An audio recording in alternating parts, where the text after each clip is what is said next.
Welcome to the Harmony of Interest series, where we will explore ideas that positively shape our world. My name is Evan Papp, and I'm the executive producer for Empathy Media Lab that publishes content on labor, political economy, art, and culture, and we are a proud member of the Labor Radio Podcast Network. I'm very excited to talk to Madison Czerwinski, executive director at Campaign for a Green Nuclear Deal. Madison, thanks so much for your time. Thank you for having me. So I want to begin by asking you about your background and how you became interested in nuclear energy. Right. So in school, I went to the University of Wisconsin-Madison, and I was studying environmental sciences and political science. And during my 3 years there, I basically went back and forth between which sort of advocacy space I really wanted to be involved in. So on the one hand, climate change and environmental degradation. As an environmental sciences major, I knew how important that was and really wanted to start a career in developing environmental policy, but also human development. You know that there are over 1 billion people still in dire poverty, and I really wanted to focus my efforts on how we can best lift developing countries out of poverty into more prosperous living. And, through my undergraduate career, these things really felt like an either or and two very distinct pathways. And then I remember I saw Pandora's Promise and started watching some of the TED Talks of Michael Schellenberger and discovered nuclear energy as a solution both to climate change and alleviating poverty. And it just was like a puzzle piece clicking into place where I knew that this was the intersection of these issues I cared deeply about, and that it wasn't being pursued as the keystone solution that I thought it was, and that was really going to be the focus of at least my career, straight out of college. But now I feel pretty confident in saying my life, or until we see these big changes that I'm envisioning. Yeah, I spent some time in Zambia and Southern Africa as a Peace Corps volunteer, and I really saw what it was like to live completely off grid, no running water, no electricity, people cooking over an open fire. And the poverty was just so extreme. When I came back to the US after that, I mean, it just completely changed the way I looked at infrastructure. And what people around the world want is modernity. And I sometimes see just this push to, have this appropriate technology. Let's give them wood burning stoves. And it's like, no, let's give them everything that we want and expect in our lives. Every human being should have that available. And that point where you said, you kind of shifted from it being one or the other to saying that we can have both modernity and clean energy at the same time. And then having that shift and click I kind of went through the same period. And now also Schellenberger, to his credit, I watched some TED Talks as well, I don't know, a long time ago. That really kind of changed my mind as well. And you were at Environmental Progress for a little while? Yeah, so I actually left school and went to work for Michael at Environmental Progress, and then just left last year when I decided to found the Campaign for a Green Nuclear Deal. So that's perfect to lead into the next question. What is the Campaign for a Green Nuclear Deal? Right. So the Green Nuclear Deal is a plan for growing nuclear energy as a way to create good, high-paying jobs, to reestablish American industrial capability, and then to reestablish the US as a leader of this critical technology, a technology that we, created essentially. So the Campaign for a Green Nuclear Deal is the advocacy effort that is going to articulate and build consensus around this new vision for nuclear energy. And so our work involves organizing and campaigning at the state level, while also building support nationally to get our target is 50% of our electricity coming from nuclear by 2050. We can do it. I mean, I think we could do it a lot more, but at the minimum, let's get there. Right. And you know, it sounds a little bit under ambitious, but when you see the state that the industry is in right now, you know, any expert will tell you that that's far more ambitious than, you know, unambitious. Yeah, I would like to remind anyone in the audience, though, that de Gaulle, during his building in France in the 60s and 70s, within 20 years, he was able to establish France with 70%, I think, or more, dependent on the nuclear economy of electricity, and then all of their electric trains and all their additional infrastructure that was built around it. And it was only 20 years. And this was with technology over 50, 60 years ago. So it's within our grasp. It's more of a political will and, you know, the campaign of what you're working on as well. Also, I'm a huge FDR New Deal fan. I think, you know, there's major problems with the New Deal on the fact that the Jim Crow Democrats were restricting parts of it. But overall, the idea of using the government to fill that area where the private sector can't deliver and cannot organize itself for the general welfare, and it being jobs, infrastructure, financing, research and development, and all of these other spin-offs that come from these investments. I'm very excited about it. And the Green New Deal, as it came out, I think in 2017, at first it wasn't very pro-nuclear from my understanding. So I do like the idea of doing this, bringing in nuclear as a big part of this movement for like a nuclear economy, atomic economy. So I read your essay that you published on Medium called Campaign for a Green Nuclear Deal, Forging a New America. And I was struck by the way that you begin the essay, focusing on economic inequality and the decrease in union membership. So I do a lot of work with the Labor Radio Podcast Network, and we're always promoting workers' rights and the dignity of work and trying to figure out how we can make sure everyone has a job. So why did you begin your essay with this focus? Right. Well, you know, I think sometimes people can be so focused on the climate and climate targets that they often forget about society. For example, what's going to happen to the coal-dependent communities in Appalachia during a clean energy transition? What about the 10,000 union jobs that were just lost as a result of the cancellation of the Keystone Pipeline extension? You know, we should be making sure that we're taking into consideration these like union high paying jobs. Beyond that, making electricity expensive is extremely regressive and disproportionately hurts poor people. So how can we make sure that our transition is keeping energy cheap and is progressive and equitable? So I think it's really important to ensure that social welfare is given proper consideration in our climate policy proposals. And, you know, unions specifically, they're not the political power brokers that they once were, but they continue to make an essential contribution to American society.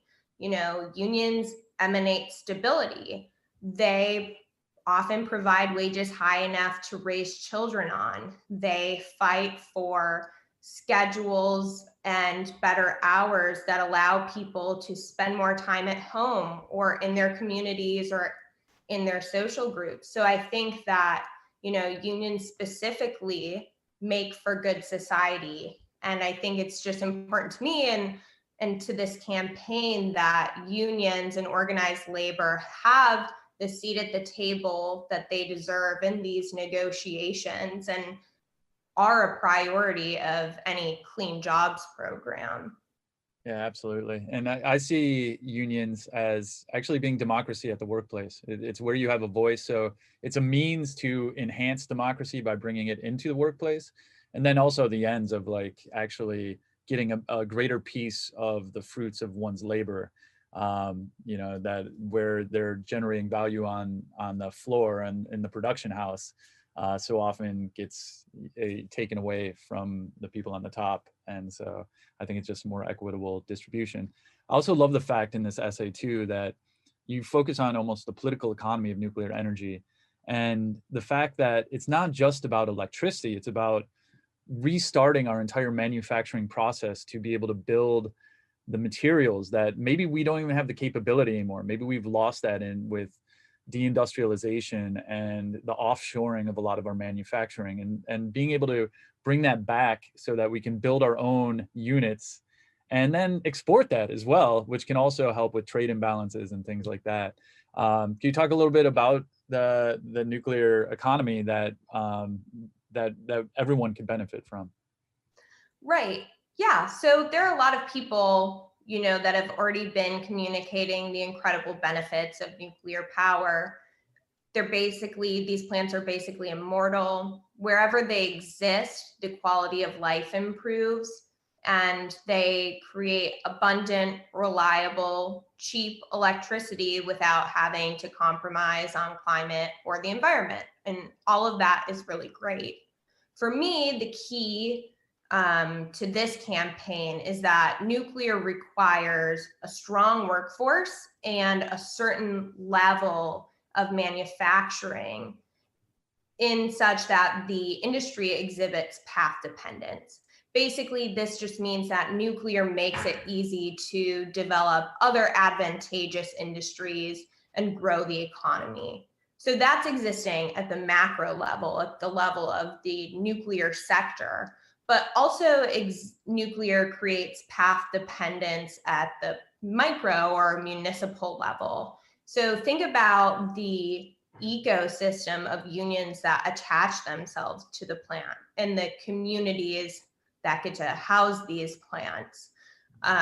Nuclear plants are valuable economic endeavors in the long run because they raise the economic level of the entire community that they're in. And as I mentioned before, cheap electricity benefits the poorest among us. That's because poor people tend to spend a greater share of their income on electricity because you can't just decide that you're not going to use it. So the long story short of the political economy of nuclear is that pursuing nuclear unleashes a chain reaction of wealth generation throughout society. And that's sort of the key message that we're building this campaign around, that nuclear should be the sustainable heart of a new industrial policy for America because it opens the door to all of these other industries, manufacturing, and economic opportunities for a clean energy, prosperous future. And it helps with our competitiveness in the global market as well. The higher the cost of our electricity, the more expensive the products we make. So it will also be on the consumer side when we turn the electricity on, but anything we make here, you look at California having blackouts right now after closing down a couple of nuclear plants like San Luis Obispo and Diablo Canyon and a couple other ones. I guess you're definitely more familiar with it than I am. And California has a huge industrial manufacturing sector, and they have to be wondering, like, maybe we should leave here because we don't have a consistent form of electricity that we can depend on. And costs have gone up tremendously in California. Meanwhile, China is building tons of coal plants. They're also building tons of nuclear plants. Their electricity costs are going down, and they're already producing, almost 50% of the world's manufacturing. And so it's maybe that number is a little high, but I am really interested on that side as well. Right. And, now the Public Utilities Commission in California is starting to allow diesel generators to be put online as backup. And it just feels like, we're backsliding on climate progress while 2 gigawatts of reliable baseload carbon-free electricity is going to be shut down by 2025. it's just hard to reconcile that with their commitment to climate. So another aspect is the foreign policy implications of nuclear. Could you talk a bit about how the nuclear sector has a role in generating long-term alliances, and maybe do a little bit of a scene setter of where the United States is in competition with China and Russia? Right. Well, like you said, it's obvious that the US has allies. So I think the question is, what are we going to do for them? And just in general, how do we move the world in a more prosperous, peaceful direction? Certainly not by building any more military bases, but perhaps by helping others walk towards a greener, higher energy future. Many countries that are pursuing nuclear for energy independence or development won't have the industrial capabilities to pursue nuclear build outs alone. And we should really be there for those collaborations and to offer cooperation. As you said, Russia and China already have admirable export industries. I think something like 2/3 of the nuclear exports that are going to come online by 2025 will be from Russia and China. And I think it's only, or most of that export capacity is made up by 2 or 3 standardized national light water reactor designs. So pursuing a green nuclear deal, as I've outlined, that focuses on bringing nuclear to other countries would necessarily put us in competition with Russia and China. But I think that can be a good thing, particularly for the technology. A, it gets the world electrified and helps combat climate change. But B, we know that competitive global markets can help with deployment, innovation, development of advanced fuels and technologies. And I just see no reason why it shouldn't be American industry, American manufacturing, American jobs that are delivering on the economic and environmental benefits of nuclear worldwide. I think it should be us. And these nuclear plants, have 50 to 100-year life spans. And so if China's building a plant here, they may be locking in a 50 to 100-year partnership deal with that country and fuel supply. And everyone knows the more you build of like one model and you scale that up, you can lower the costs. Right. And speaking of costs, looking internationally, you see South Korea building nuclear under budget and on time. So my next question is, when you're confronted with people who are anti-nuclear, the general the reasons are, cost, the amount of time it takes to build, and then of course the danger side of things, the so-called threat of the Chernobyl, Fukushima, or 3 Mile Island are usually the 3 accidents that people talk about. And then, the question about the so-called waste of nuclear fuel. How do you respond when someone comes and says, well, I don't like nuclear for any one of those variety of reasons? Right. Well, we're very lucky in that, there are lots of organizations and educators and initiatives that are working to debunk exactly all of those arguments that you just described. I think the one that we have to engage with most often, as a policy organization, is that it's too expensive and too difficult to deploy. And as you pointed out, that's just ahistoric. France's large light water reactor build out was able to decarbonize, and they're still benefiting from one of the cleanest grids in the European Union, getting over 70% of their electricity from nuclear decades later. there is nothing inherent in the technology that means it will be too expensive or take too long. It's advice that, is applicable to many technologies and industries where, you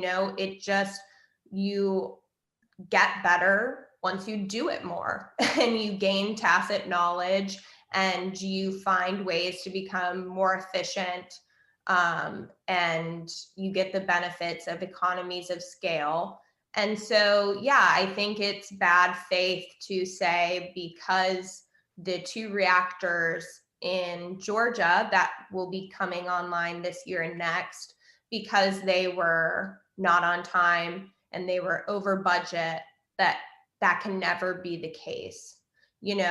Our nuclear fleet is basically at risk of becoming like Roman concrete, where the plants that we have can run as long as we allow them to, but we're going to lose the knowledge and capability and competency to build them again. And frankly, I think that's what's reflected in the cost overruns and time overruns from Vogtle.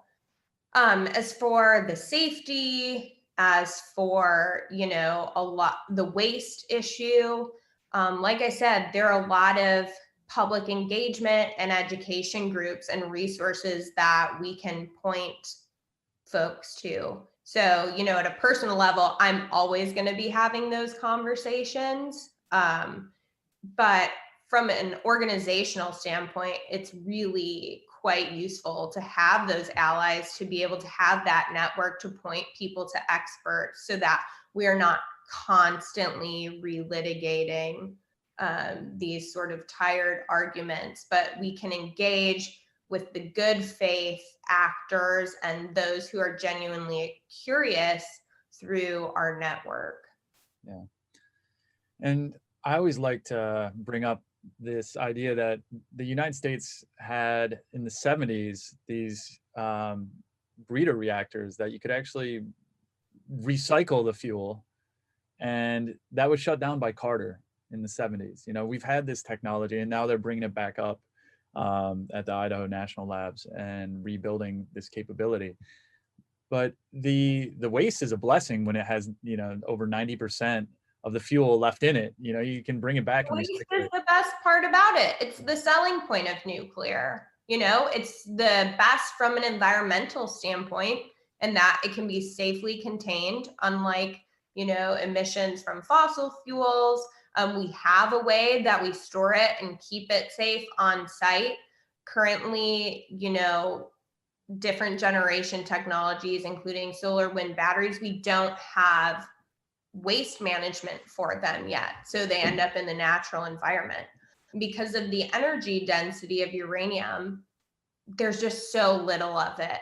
So yeah, for me, when I talk to people interested in climate change and the environment and feeling like they can't accept nuclear because of the waste, that's always the most exciting part for me, is to spin that narrative on its head and show them that that's truly the environmental selling point of the technology. And it has such an incredible small footprint on land use compared to, a huge field of solar panels or wind turbines. And it has a very limited, waste stream as well compared to Absolutely. other things. And I'm not against wind and solar, but at the utility level, I'm fine with solar panels on, if I want to put some in my backyard or if I'm off grid or something like that. But I think there's no better technology that's been proven over the last 70 years. And so I'm really, really excited, really bullish about nuclear, and will continue to be. And how do you see kind of this new generation coming up viewing it, like with your peers, and how they look at climate change and technology like nuclear? Yeah, well, I think one of the benefits of re-examining nuclear now is that we're, folks my age didn't grow up in the Cold War. So we don't have that same, subconscious or even conscious fear of nuclear, which is understandable back then. But now, a lot of young people see our generation's existential threat as climate and really want to do what they can to decarbonize and make sure that we are leaving a good world behind for our children and grandchildren. So I do notice that people that I talk to are very open to nuclear in general. I think the challenge becomes describing the need for nuclear when a lot of what they hear is that we can power society from wind and solar alone. And like you said, I'm not against the technology. I think that the evidence is clear that they can contribute to our electricity system, but only a certain percent. You know, if they might make up 20% of our electricity needs before it starts impacting the grid. So having to explain what nuclear does that is so special and why we need it is really more of the focus of conversation rather than is nuclear good or bad? Like, is nuclear okay? Yeah.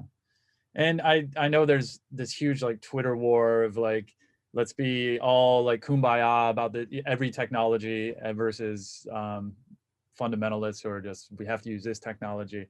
But I do think it's always important to lay out the fact that, you know, the solar panels mostly are coming from China. They're mostly being manufactured and fabricated with coal technology. And they also require tremendous amount of fracking natural gas backup so that when the sun isn't shining or the wind isn't blowing, you have the ability to ramp up quickly with these jet turbines that use very fuel efficient, methane gas. But that comes at a huge cost as well. So I think it's always important to weigh all these things and just have a very informed conversation on it as well.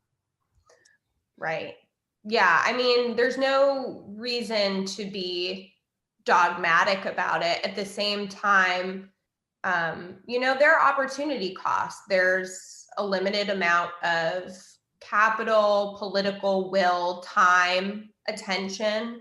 And so I think making the comparisons between generation technologies and then deciding how much of our efforts and that capital we can distribute to pursuing each of those is an important conversation to have.